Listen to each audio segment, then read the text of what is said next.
In this video, I'll show you how to redeem a PayPal gift card step by step so you can actually use the balance. First, check what type of PayPal gift you received.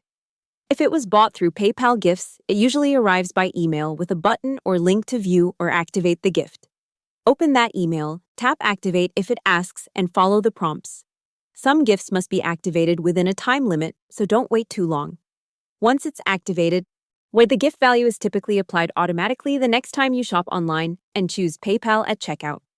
You might not always see the gift amount during checkout, but after you pay, it should show in your receipt and your PayPal activity. If what you have is a prepaid gift card with a Visa or Mastercard logo, you redeem it by adding it to your PayPal wallet like a normal card. In PayPal, go to Wallet arrow link a card, enter the card details, and save. Then use PayPal at checkout and select that card. And that's it, you're redeemed and ready to spend. Hope the tutorial was helpful. Subscribe to my channel and see you in the next video.